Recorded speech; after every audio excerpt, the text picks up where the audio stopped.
Siria está aquí, a 8 horas de avión de España. Es la mitad de grande y su población se concentra aquí. ¿Por qué? Porque toda esta zona es un enorme desierto, pero un desierto muy importante. Tiene 1/3 de las reservas de petróleo del mundo y también de gas natural, según algunos el nuevo petróleo. Para sacarlo de aquí y llevarlo a Europa hay que rodear toda esta península y salir por el canal de Suez. Como te puedes imaginar, aquí te cobran. Pero hay otra manera más fácil, la línea recta. El que controle estas tuberías las puede abrir y cerrar, como un grifo. Si no pagas, no hay petróleo, ni gas. Esta región es la polla. La civilización en el planeta empieza en 3 sitios y este es uno de ellos. Mesopotamia, aquí. Sumer, que te sonará menos, pero es el puto inicio de todo. Aquí también. ¿Recuerdas la Torre de Babel de la Biblia? La hicieron estos tíos. Egipto, aquí. Siempre ha sido un punto de contacto entre Oriente y Occidente, dando a Asia salida al Mediterráneo. Quizá por eso aquí nacen las principales religiones monoteístas, el judaísmo, el cristianismo y el islam. El islam es el último que llega y de hecho acoge a las 2 anteriores.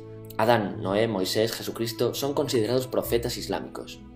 Bueno, al grano. Como la zona es la hostia, todos han querido controlarla y siempre ha estado dentro de algún imperio. Persas, griegos, los romanos.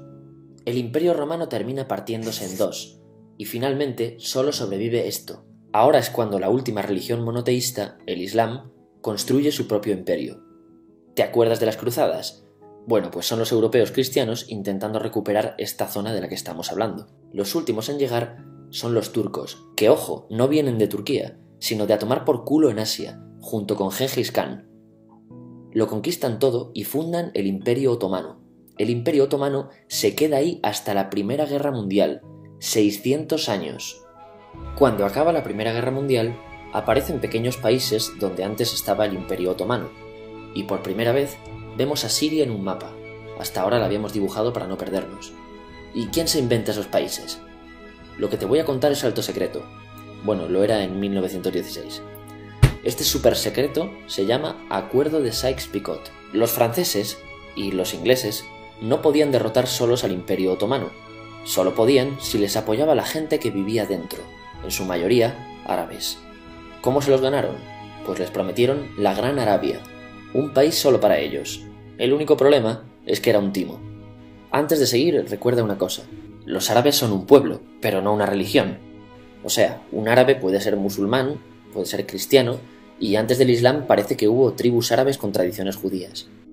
Bueno, pues a los árabes no les dieron ese único país que les habían prometido. En su lugar, franceses y británicos crearon muchos países pequeños. Estos países, obviamente, no eran países de verdad, sino zonas bajo su control con gobernantes puestos por ellos. Durante este tiempo hacen lo que quieren con la zona. Recuerda que hay petróleo. Siria, aunque no tiene grandes reservas, tiene fácil salida al mar, y Francia, que es la que se ha quedado con Siria, se lo da a compañías extranjeras. Después de la Segunda Guerra Mundial, los europeos se van. En el caso de Siria, son echados a patadas. Pero antes de irse, crean otro estado, Israel. No es el momento de hablar de ello, pero es un estado muy polémico que sus vecinos no reconocen. La prueba es que nada más irse los británicos, todos estos estados lo atacan. La zona, a partir de ahora, va a ser una puta bomba de relojería. ¿Y mientras qué pasa en Siria? Bueno, pues no es muy estable. Tiene golpes de estado constantes. En esa época aparece en Siria una ideología que se hace con el control y se expande por el mundo árabe, el Ba'ath. Esta ideología mezcla el antiguo sueño de una sola nación árabe con ideas socialistas. Y algo muy importante, es laica, o sea que no es religiosa. Siria se llega a unir con Egipto, un país con el que no tiene frontera. Pero no es algo raro, muchos de estos países intentan hacerlo también. Como recordarás, a esta gente se le había prometido un solo país y las ganas las seguían teniendo. Pero la unión falla. En este tiempo Egipto les convence para nacionalizar el petróleo. En Siria, Al-Assad, el padre del Assad de ahora, se convierte en jefe del estado Ba'ath.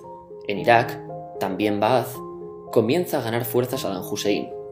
Las diferencias entre ambos países dividen a los partidos Ba'ath de otros países en pro-Siria o pro-Irak. Ahora ocurre la Guerra Fría.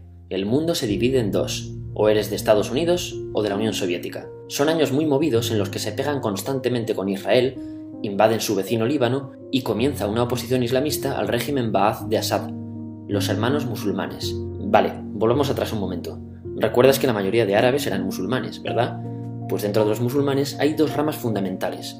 Los suníes, la mayoría, y los chiíes. En el caso de Siria, a pesar de ser un estado laico, los gobernantes como Assad y jefes militares eran chiíes, los cuales representan menos del 13%. En cambio, casi el 70% de la población es suní.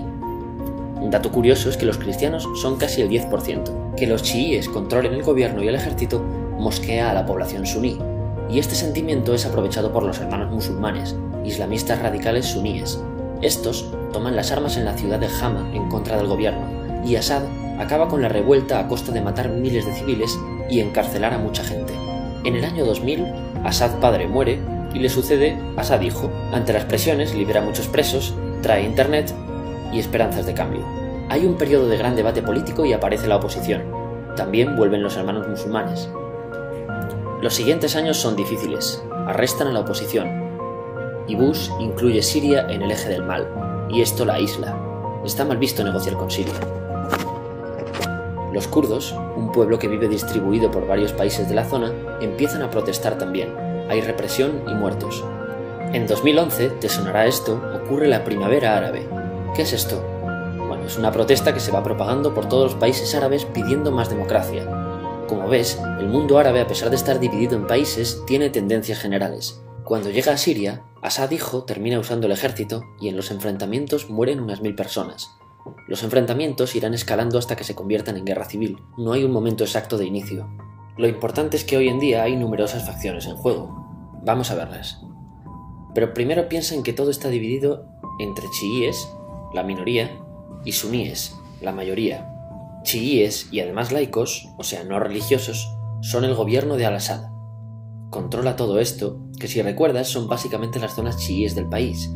El gobierno de Assad está enfrentado al resto. También mayoritariamente laico, pero suní, es el Ejército Libre de Siria o FSA en inglés. Junto con el Frente Islámico, que es religioso, y otros 70 y pico grupos más, forman una coalición que la prensa llama simplemente la oposición.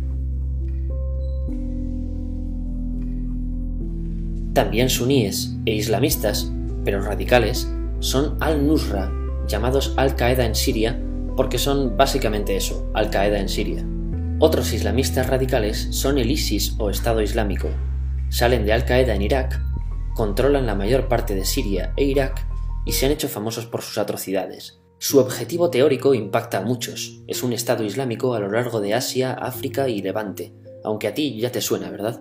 En naranja tenemos al pueblo kurdo, que recordarás porque el presidente Al-Assad lo reprimió, al igual que gobiernos de países próximos también hacen. Ahora controlan militarmente esta zona.